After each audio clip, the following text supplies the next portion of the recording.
Great. Hello, everybody. Welcome to this meeting on taking a deep breath, which has been organised by the Bradford and Shipley Travel Alliance. So just first of all, I'll introduce myself. My name is Anna Watson, and I am a councillor in Shipley, a town councillor in Shipley, and I'm also a member of Clean Air Bradford, which is a network of community organisations who are concerned about air pollution in Bradford. And I am your facilitator this evening, so it's my job to hopefully, make sure that it will go smoothly and people have got a chance to participate and we stick to time. But the technical wonderful stuff is being carried out by Ludi, so I can't take any credit for any of that at all. So it's great to have so many of you here. I know we've been doing Zoom meetings for a long time, but I just want to remind people of some online etiquette, if that's okay. Obviously, if you can stay on mute unless we come to you to sort of, ask if you've got a question.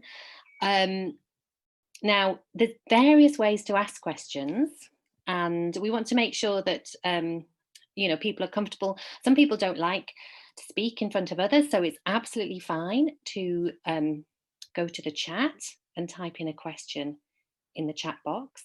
You can direct message those questions straight to Ludi. If you're familiar with Zoom and you know how to do that, Ludi will then definitely pick them up. When we come to the question session, if you click on the icon participants and find your name, you have a chance to raise your hand. Okay, so there's various ways and we're going to be trying to keep an eye on them. And if the worst comes to worst and you can't find any of those, just kind of, you might just have to wave or turn yourself off mute so we can hear you. So, but it's probably best if if you are able to, but we understand that not everybody is familiar with Zoom. We're creating a sort of safe and considerate space this evening, so please be considerate to, the organisers and our speaker and obviously any of your participants as well. Just to say that the event is going to be recorded, but the question and answer session is just going to be recorded for note taking, and so that won't end up in the public domain. So, if any of you worried about, would your question become in the public domain or anything, please don't worry about that. But the presentation is going to be available if anybody would like to see that. So just to remind you all of the agenda, I know that it was on the slides as you were joining. We're going to, after this little welcome, we're going to hear from Ludi, who's going to give us an update on the Bradford and Shipley Travel Alliance. We're then going to watch a video, which is made by Born in Bradford, about air pollution. And then we come to the main event, which is obviously hearing from Professor Rosie McEachern about air pollution in Bradford and about the new research project that is going to be evaluating the soon to be in place clean air zone. And then we have the question and answer session. So I am now, if that's okay with everybody, also just to say, if you can't hear us or we're speaking too quickly, if you just pop that in chat, we'll try to make sure that we are speaking clearly and so you can hear us. But if that's okay with everybody, I'm just going to hand over to Ludi, who's going to give us a bit of an update on the Alliance. Right, hello. My camera seems to be very murky, but I assure you I'm not underwater. Maybe you can see me more clearly than I can see myself. But I'm hosting on, as Anna said, on behalf of Bradford Shipley Travel Alliance, and thanks very much to Anna for facilitating the meeting and to Rosie McEachern for speaking and to all of you for arriving. I'm going to do some technical stuff, although Anna's done most of it already, and then a brief update on where this alliance thing has come from and where it's going. So let me try and share my screen.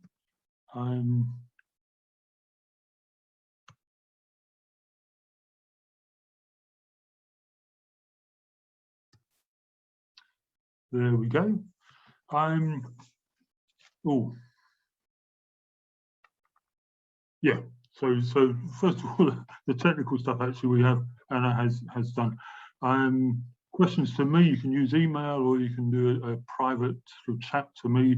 Just go into chat and you have the option to change it from to everyone to the host.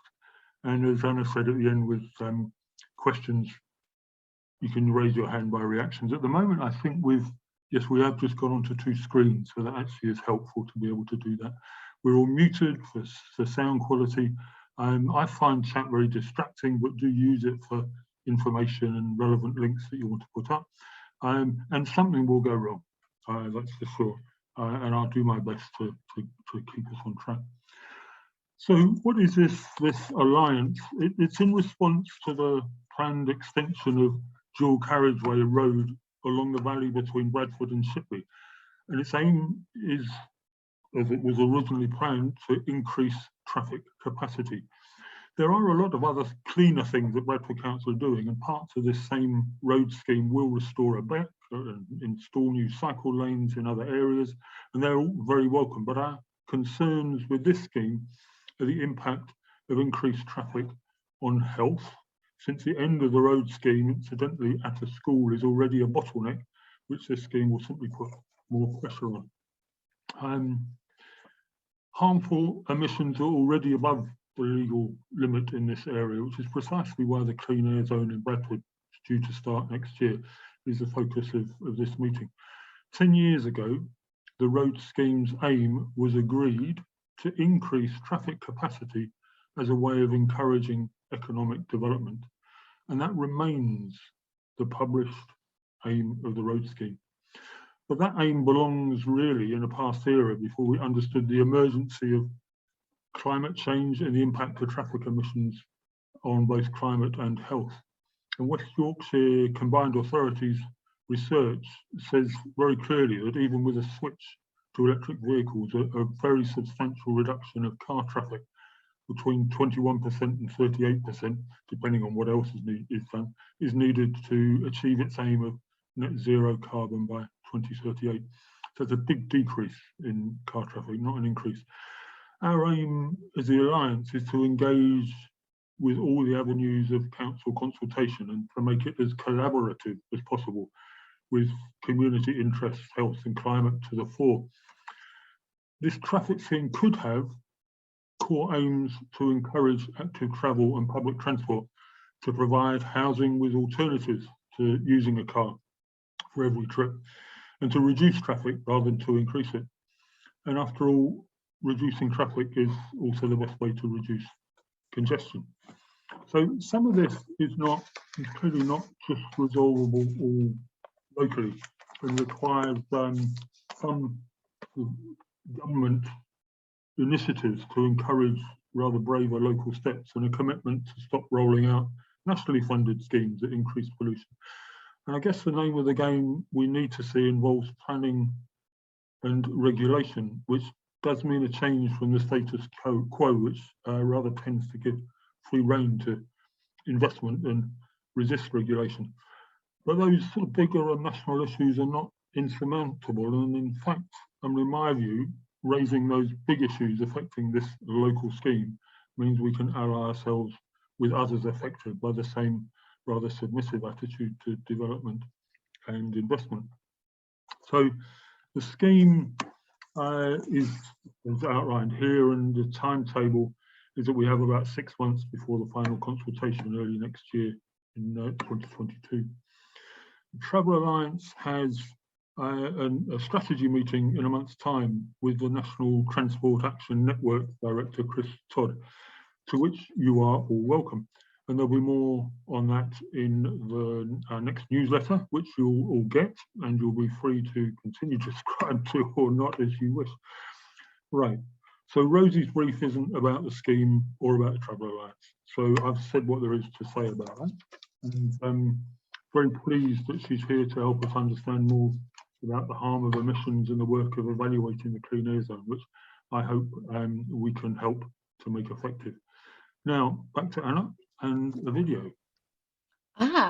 Well, thank you for coming back to me, but Ludi, you are our tech whiz. We now have a video. Rosie, this came out last year, didn't it? Yeah, so this video is by a very, very talented director called Pishdad, and he worked with us. So this is Pishdad's baby in a sense, but we gave him the brief of exploring air quality, and I think he's done a really great, engaging piece. So hopefully you can get it to work. So Ludo, the only slight thing I'm concerned about is when you said you couldn't get the sound to work with the other slides. So when you go to share, there should be an option. Yeah. Indeed, I have. Let's go. Oops, no, we can't do that. Here we go. I've got all this lined up for you. Here we go.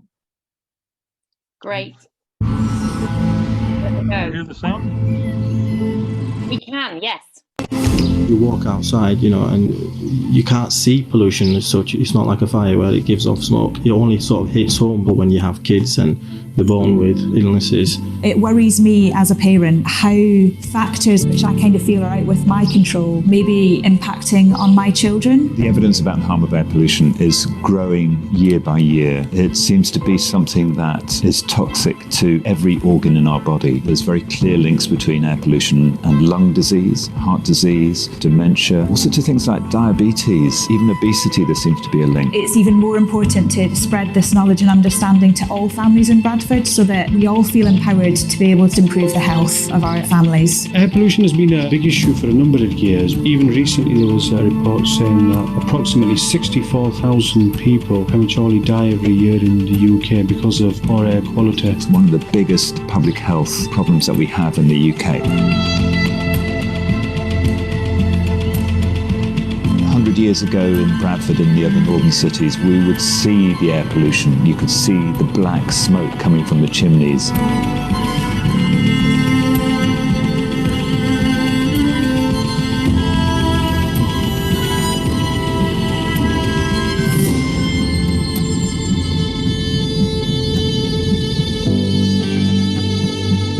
So we went to meet Munawar Raja, who has 2 young boys. One of them has got asthma.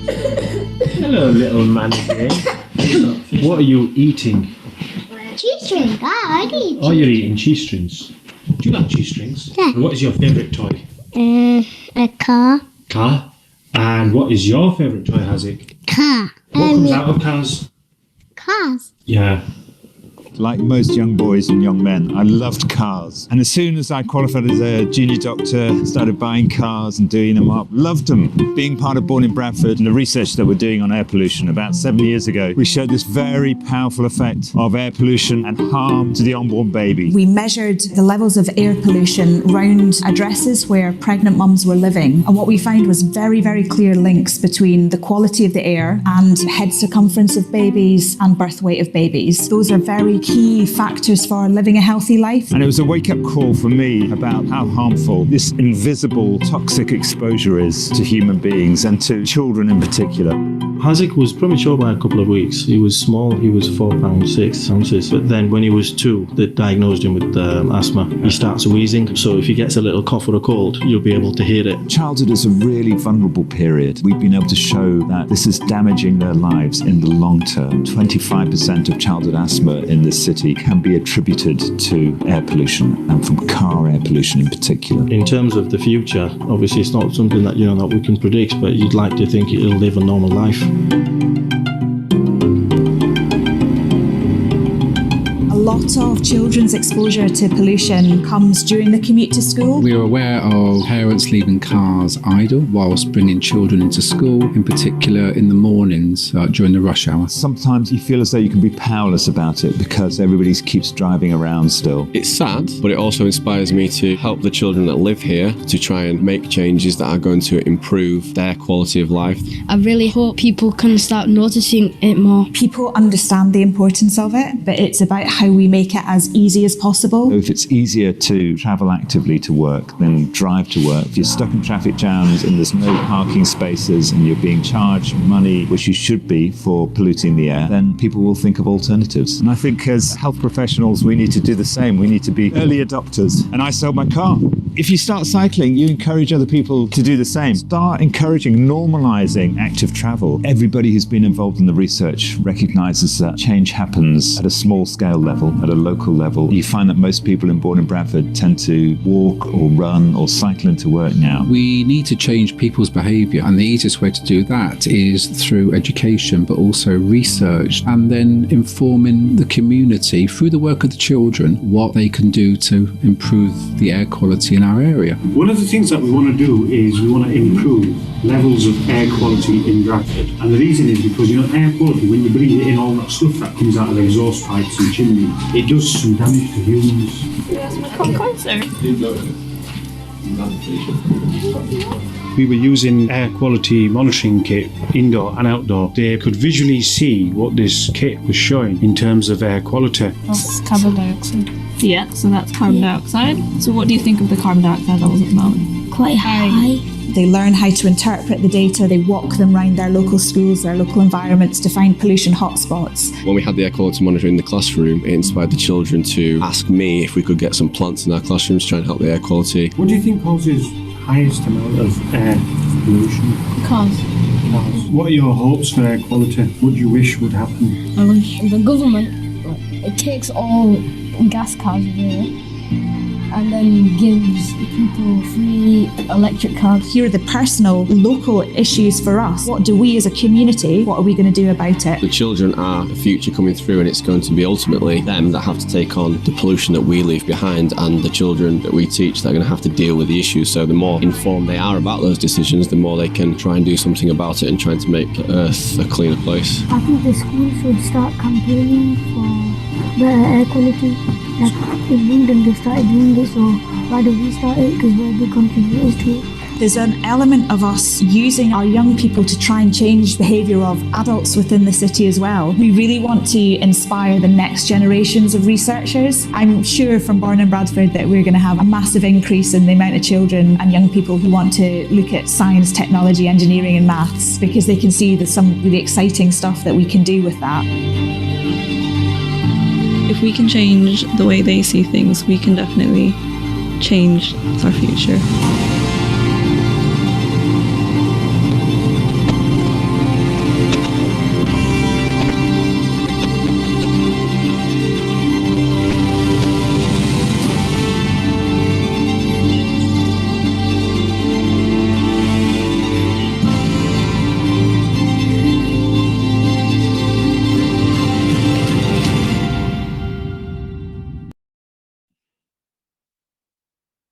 Great. Thank you, Ludi. And Rosie, as you said, absolutely wonderful film. I think very powerful film. The voices of the children, the stories that it tells. I know when it came out last year, I was really blown away by it, and watching it again this evening it kind of makes you choke up slightly, doesn't it? So put that to one side. Who knows, I might be in tears after your presentation as well.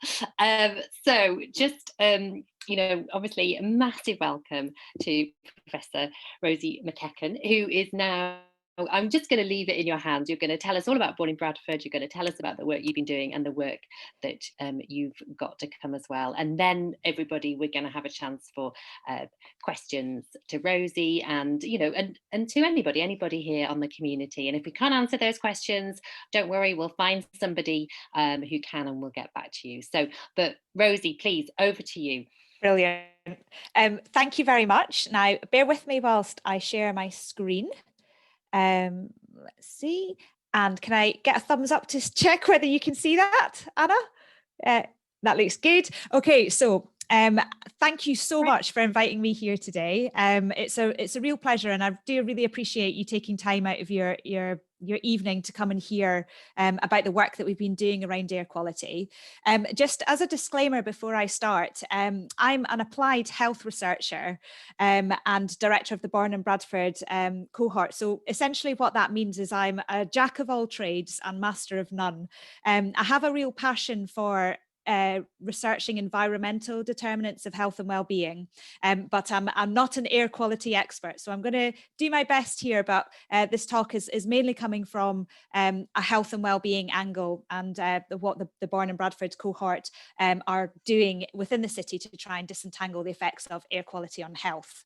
The other disclaimer is when I go through these slides, I can't see anybody or hear anything. So I've said to Anna and Ludi that they do feel free to shout out if anything goes wrong. So, right. So let's see if it's working. Right. Okay, great. So I've mentioned the Bourne and Bradford research programme, and I'm not sure if you guys have heard of this project or not, but we are a very big applied health research project, and we're based in Bradford Teaching Hospitals, have a bespoke building and the Bradford Institute for Health Research at the Bradford Royal Infirmary campus. We were set up in 2007. So the picture on this slide is didn't quite catch our earliest years. And we were set up really to try and shine a spotlight on what's happening in Bradford, with the express aim of trying to understand what keeps some families healthy and why other families fall ill.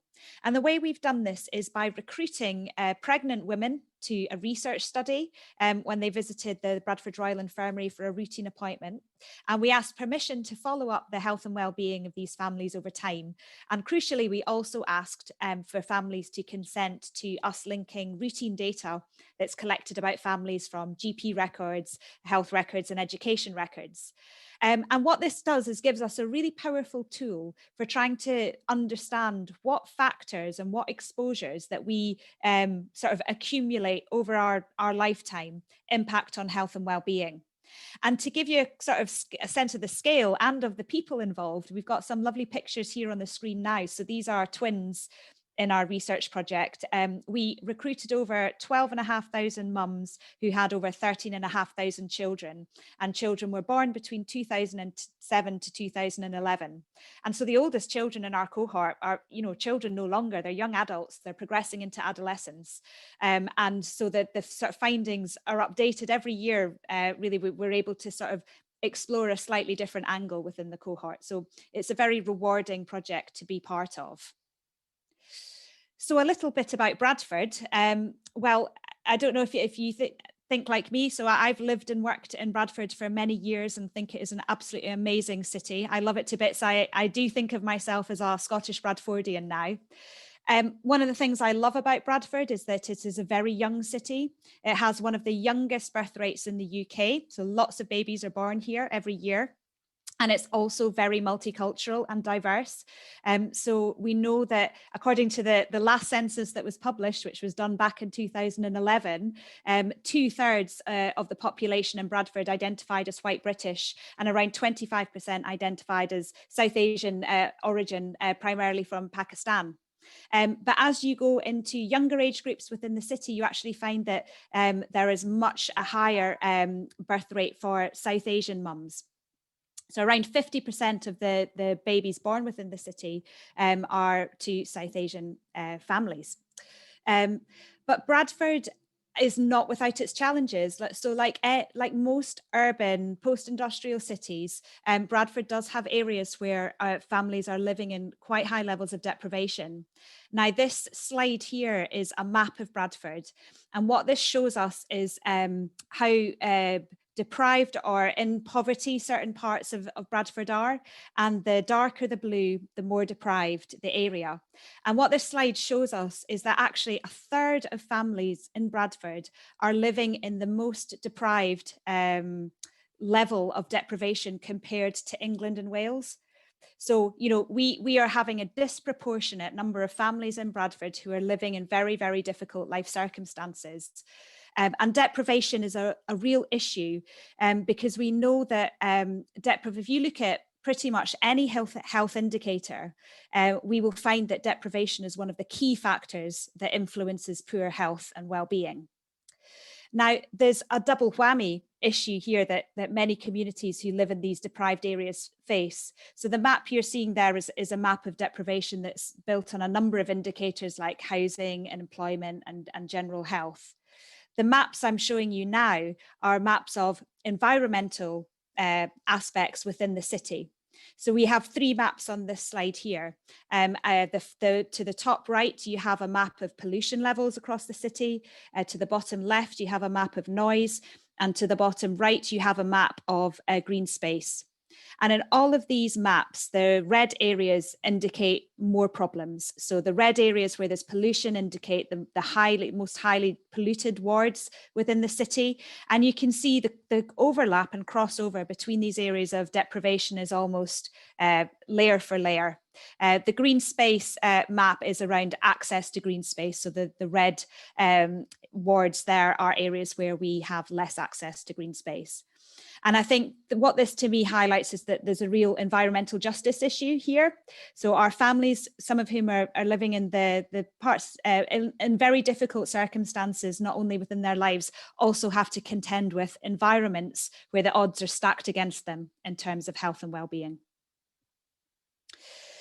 So thinking about pollution now, I mean, I think the video did a better job really than I can in terms of really hitting home the issue that we have with pollution, not just within Bradford, but across the UK as a whole.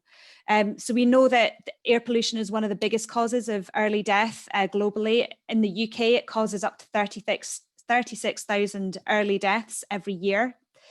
And I think what's really interesting about pollution is that whereas in the past, pollution was very apparent, so when we were at industrial cities, so this is a picture of, or an illustration of Bradford in the 1800s, showing the industrial nature of the city. And you can see the really thick smog there. And people could sort of see pollution, and it was something that they experienced on a day-to-day level. Whereas if you look now, air quality pollution is very much invisible. It's an invisible problem. And we know that, so some of the key pollutants that we have problems within Bradford and across the UK, such as nitrogen dioxide, nitrogen oxide, and particulate matter, are so small particles that you can't see them, but yet they can travel into our bodies and cause problems to, as John said in the video, to almost every organ. And I think that things are really changing now and getting a lot better. I think there's a lot more awareness about air quality. But actually, when we started talking about this with Born in Bradford families a few years ago, there wasn't the same amount of recognition. And if there's not that recognition that air quality is such a massive issue, then people are going to be less likely to do something about it.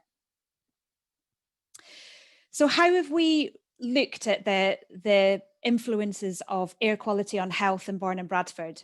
Well, just to sort of give you an overview of the general state of literature in this area, there is definitive research now. We know that air quality is really, really bad news, or pollution is really, really bad news. And we know that it particularly has short-term effects on respiratory health, so things like asthma and breathing difficulties and wheeze, but it also has quite serious long-term effects as well. So it can have influence chronic disease, cancer, stroke, and early death. And we also know that air quality has an impact on service use within the NHS as well. So it can cost the NHS up to 40 million a year dealing with health issues that are arising from pollution. And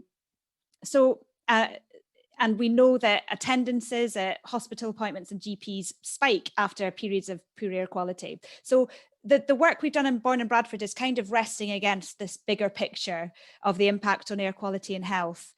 But what we're able to do because of our Born in Bradford research infrastructure and our Born in Bradford birth cohort is able to sort of disentangle some of the links in a much more fine-grained and fine-tuned way.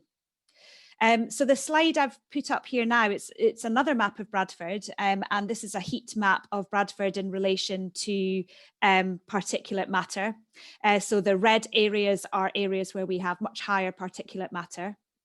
And these estimates of air pollution have been created by people much cleverer than me, but they are done using air quality monitoring stations that are situated across Bradford and take into account prevailing wind, temperature and humidity and all these sorts of things.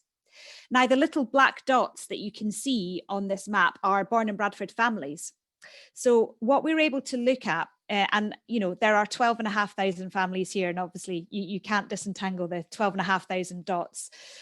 So what this means that we're able to do is for families is explore the pollution around their home address, so that we can get a sense of how much pollution that these families are being exposed to. Now, one of the first studies that we did in this area was done in collaboration with an EU project. It was called an Escape. It's called Escape. We've been very, very lucky and privileged to be able to work with our European partners on this research over the past 10 years, because really by joining forces, we're able to produce much better and more definitive results than we would be able to do on our own. So what we did in this Escape study was actually join forces with 14 other cohort studies like us across Europe, and we looked at over 75,000 mother-child pairs. Okay, and what we did was looked at when mums were pregnant. So across all of these different European partners, we assessed the level of exposure that our mums were exposed to. And we were able to then look at low birth weight as a health outcome. Now, low birth weight is when babies are born under 2.5 kilograms, and is quite a strong indicator of later health and well-being for over an individual's life course. So if you have low birth weight, you're more likely to experience illness later on in your life. And what we found was a really clear relationship between the level of exposure to pollution and the chances of a baby being born with a low birth weight. And I think what the very interesting thing about this study was that what it showed is that this negative relationship that we have occurs not just at the legal limit for these pollutants, but actually at levels well below the legal limits. So in a sense, what this is saying to us is there is no good level of pollution. And, you know, we have legal limits across Europe, but, you know, they've been set at a certain level. And actually, potentially, I think what we need to start thinking about is, well, actually, there may be too high and there is no safe level of pollution for families. Now, that was very much focused on babies' health. And what we've been able to do as our children have been growing up is to start looking in a bit more detail about what's happening when in infancy and early childhood. So in 2014, we embarked on another 5-year project called Helix, which was another European project. And this was all about trying to characterize what they call the exposome. So the exposome is basically a word to describe the totality of all the different harmful exposures that we might collect over our life course. And these exposures can be urban, so they can be air quality or pollutants, or they could be green space, lack of green space, or they could be noise, or they can be chemicals. And what we did was we worked with our families and collected some very, very detailed information on things like the family's route to school, where they walked. For 200 of our families, brave souls offered to carry around pollution monitors for us for a couple of weeks. We installed pollution monitors in their home. We took measurements from the children. We collected bloods. We did all sorts. And again, the measurements that we took were fed into arranged 6 other cohort studies, and we were all using the same methods. And just over the past sort of year or so, some really interesting findings have been starting to come out from this project.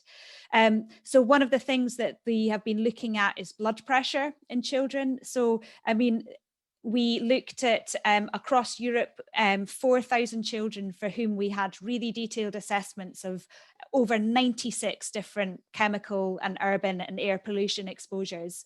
And we looked at the relationship between these exposures and blood pressure in 4 to 5-year-old children. And again, blood pressure is one of these indicators that is, you know, if you've got high blood pressure, then it's indicative that you may have problems later in life or more likely to experience ill health. And certainly high blood pressure in children, it was more likely to translate to high blood pressure in adults.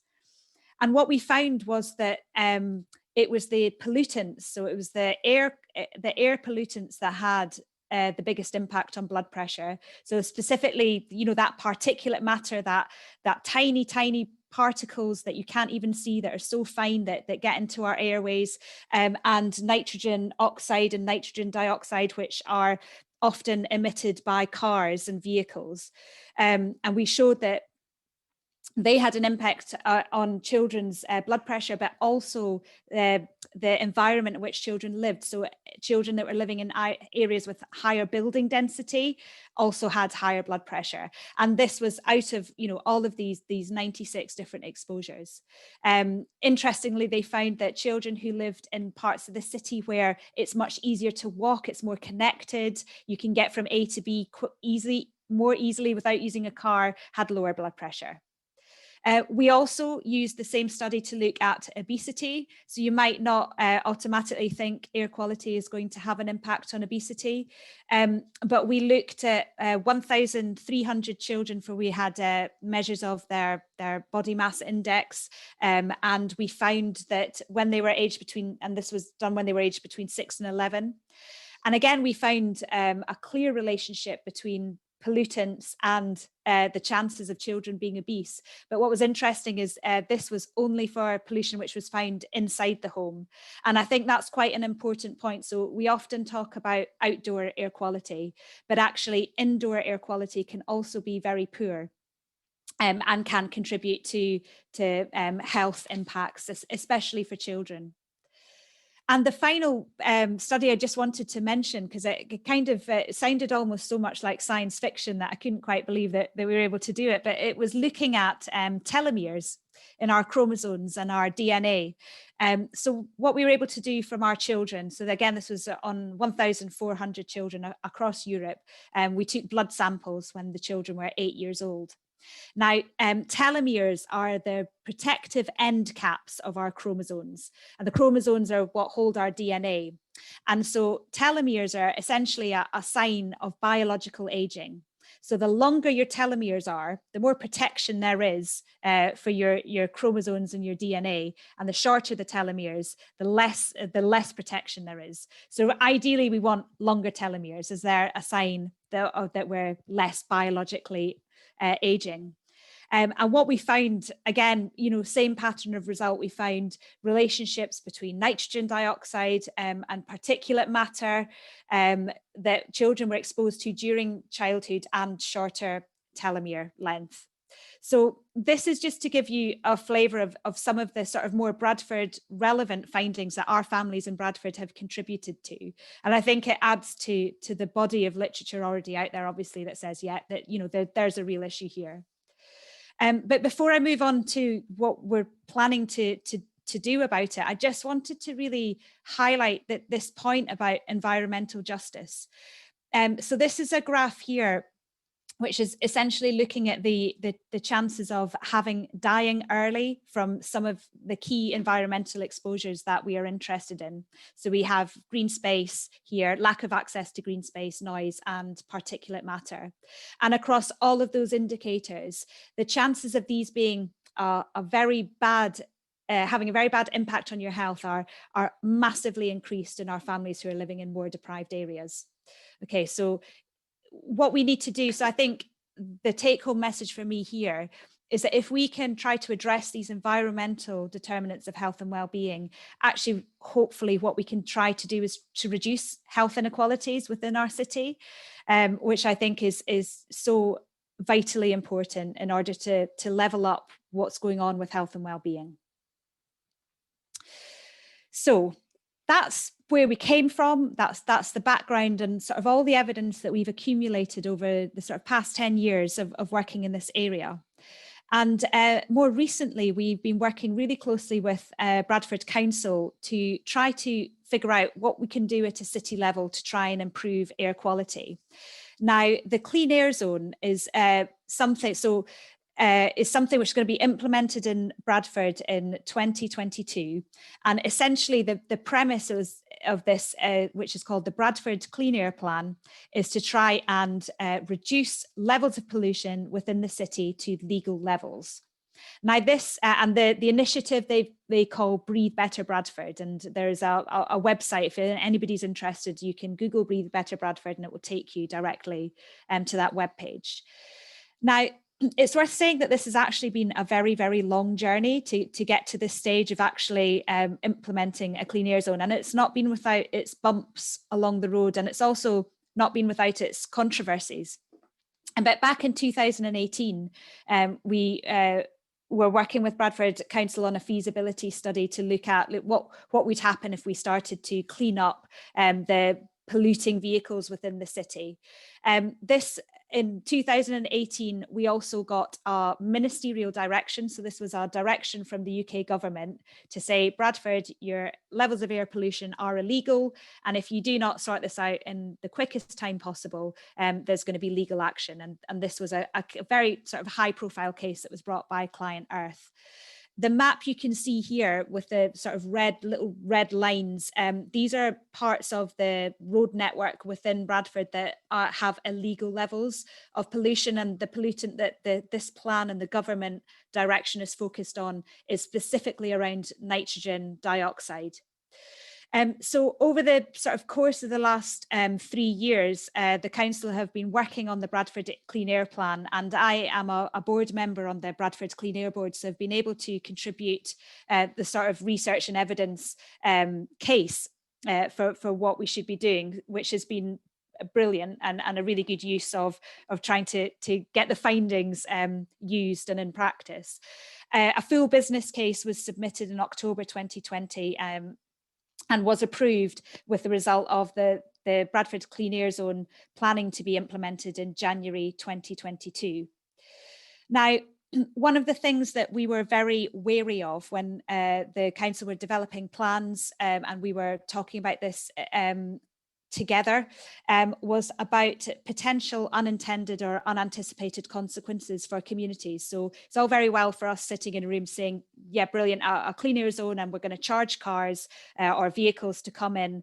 But actually what we really needed, what we were really wary about doing was introducing something without understanding what impacts it might have on all of the members of our community. So Born and Bradford led a piece of work specifically looking for views from communities that are referred to as seldom heard. So sometimes communities don't find it that easy to have their voices heard. So we ran a series of qualitative focus groups back in 2019. And I think I just highlighted some of the quotes here, which I thought are really interesting and important as context. So one of the things that our communities were saying that they didn't really know that, you know, they'd say there was poor air quality around their homes and communities, but then how did they know? Because they can't really see it. So it's just highlighting that the invisible nature of this problem. The other thing that was really clear is that actually for many families, air quality is probably right down on their list of priorities because they see many other environmental problems in their communities that they would rather see addressed. So this quote here was around fly tipping. And this lady was saying, for me, the fly tipping, because it smells, is harder than living with pollution. And these are the real issues. And this is important because what we need to know when we're communicating about something as ambitious as a clean air zone, we need to understand that really that isn't everybody's priority. Another very clear thing that came out of this work was around concern about the impact on low-income groups, so particularly taxi drivers, which are a very high group within the city, and taxi drivers will be charged to enter the zone. This was a real concern amongst our families about the economic livelihoods of this group. And finally, I thought this kind of quote encapsulates some of the struggle that some of the families in Bradford are living with. So, you know, sometimes I have to decide if we should eat or pay the bills. We're the wrong people to ask about these things. Owning a car is a luxury. In Keighley, we battle to survive. So there's a lot of contextual factors that we need to take into account when we want to implement initiatives at a sort of city level. So we were able to feed these views and concerns back into the council, and they, after sort of a whole range of modelling that on expected improvements in air quality and what types of vehicles needed to be charged, the the clean air plan was decided. So the clean air zone covers basically the inner ring road and the trunk road out to Saltaire and Shipley. And the clean air zone that has been agreed upon is a Class C zone, which is out of the 4 potential classes is the third most restrictive. So what this does is charges heavy goods vehicles, light goods vehicles, buses, coaches, taxis, minibuses and vans a daily charge to enter. Now it only charges the most polluting vehicles, and these are vehicles generally that, if they are petrol, were built before 2005, and if they were diesel, were built before 2015, might be 16, don't quote me on that, but these are the vehicles that are pumping out most of the pollution.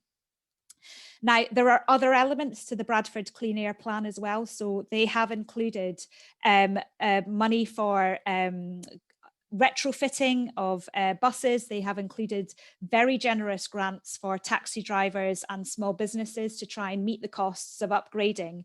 And I think because of the work that we were able to do in sort of identifying a need for that, and that is a barrier to the sort of intended positive outcomes of the scheme, we were able to present that to the government to pull in more money to Bradford to try and make our scheme not have any of these negative effects on health inequalities or negative financial effects for families who are really finding it difficult.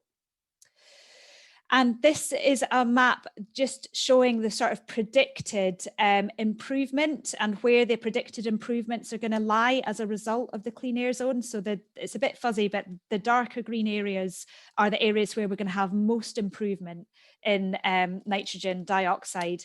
And you can see here, which is nice for me to see, that it's the most deprived areas are going to benefit the most, but actually there's going to be a really strong benefit across most of the district. So we were very keen to think about how we might be able to evaluate the impact of this type of intervention on health and well-being. It's a very ambitious and tricky intervention to implement, and a number of different cities who have been asked to consider it have either fallen by the wayside or maybe not quite taken advantage of the opportunity. So I know our neighbours in Leeds, for example, were planning to implement a clean air zone, but because of some improvements that they've seen over the past year are now not implementing it. We feel in Bradford very strongly that the opportunity here is to implement something which is going to really improve the health and well-being of the community. So I'm really delighted that the council have kept on pushing this. So in a partnership with the University of Leeds and the University of York and Bradford Council, we are going to be formally evaluating the impact of the Bradford Clean Air Plan on health within the city, health inequalities, and also look at the economics of the plan. So is the money saved from greater health within the population offset the costs of implementing the proposal? And this project is funded by the National Institute for Health Research. And how are we going to do it? Well, we're very lucky in Bradford that we have our City of Research data infrastructure. So we're going to be using our Born in Bradford cohort, which is 12,500 families, which I talked about earlier. But we're also going to be using our connected data sets across Bradford District. So we have a project called Connected Bradford. And what this does is it links up pseudo-anonymized health, education and social care data for every resident across the district and holds it in a safe and secure location in in the Bradford Teaching Hospitals NHS Foundation Trust. And what that means is that actually at a population scale, we can start to look at the impact of initiatives on health and well-being. And I'll try to keep it as simple as possible. So essentially, if you think about this journey that we're going on as a timeline here, we've got a clean air zone, which is planning to go live in the very early stages of 2022. but actually things are starting to happen now. So the shifts are starting as people know that a clean air zone is coming in. Buses are starting to clean themselves up. Taxis are starting to upgrade to hybrid or electricity. So things are hopefully on the turn. And what we're planning to do is to look at health outcomes across the city for the period before the clean air zone is being implemented, and then compare that for a follow-up period after the clean air zone has been implemented. So what we would hope to see is better health outcomes in the period after the clean air zone has been implemented. So this is just to give you a little example. This is our fictional graph, but if you imagine that the line here is related, let's say it is emergency attendances at a hospital for breathing problems, and we have in our baseline period, we have a sort of line that goes up and down because there's sort of natural variation. What we'd be looking to see is after the clean air zone is introduced, does that line go down? So does the general amount of admissions reduce? We're also really interested in attitudes and behaviours. So are people, I mentioned earlier, Bradford is often seen as a very car-centric city. I'm interested to know, does the introduction of a clean air zone such as this improve people's attitudes towards air quality? Does it encourage greater active travel? Does it encourage people to upgrade their vehicles? And finally, what we also want to do, of course, is look at the actual impact on air quality.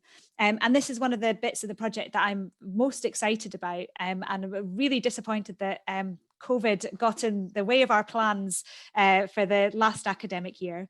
But the idea is that we are going to be training up pupils in primary schools, you saw some of them in the film, to be citizen scientists and to carry air quality monitors around on their commute to school, both for a short period before the implementation of the zone and then after. We're also going to be installing monitors in schools across 12 schools across the district. This is an example of data that from one of the monitors that we've got installed in one of our schools, and this is measuring particulate matter inside, and it's really interesting. So you can see here that there's a sharp rise in the amount of particulate matter in classrooms when the kids come into school for the day, and your concentrations sort of stay high during the day and then fall back down as all the kids leave. So things like, if you're in that classroom, opening windows and things like that will really help. But also there are a little bit, which I'm leaving to the technical experts, a little bit of work still to do now on getting the accuracy of the sensors as well. One more slide. I'm sorry, I've gone a bit over time, do apologize. So the final thing, of course, that we are interested in is that this is a very complex, it's a complex system. A city is a complex system. There are lots of different agents and actors and initiatives that are already going on and will continue to go on throughout the course of this evaluation. And one of the things that we are going to be doing is to look at what are the factors which helped or hindered both the implementation of a clean air zone such as this, and also whether it works on health and well-being. What we want to do is to be in a position to say, okay, we have to test whether things work or not. If they work and they improve health, brilliant. If they don't work, we need to understand why so that we can do things differently in the future. So what I'm hoping is that this evaluation, the results of which will not be ready, we're talking at least a couple of years before we start to have some of the early findings, will be useful for other areas and the city as a whole. I'm going to stop talking there now. I just wanted to say thank you very much for your attention, and I think I'll stop sharing my screen so I can see you all. Rosie, that's just fantastic. What an amazing presentation. So much information there. And can I just say, kind of almost like, personally, I mean, how lucky are we in Bradford to have the Born in Bradford team, how passionate advocates for dealing with air pollution, backed up with evidence, and not just evidence from somewhere else, but evidence from our own city. And I just, just know that has been so instrumental in the fact that the council has stuck to their guns and are introducing the clean air zone. So, it's amazing for us as a city that we have that wonderful resource with you and your team and all those families who obviously are taking part in that. So and I think, you know, you covered that, and that was just absolutely wonderful.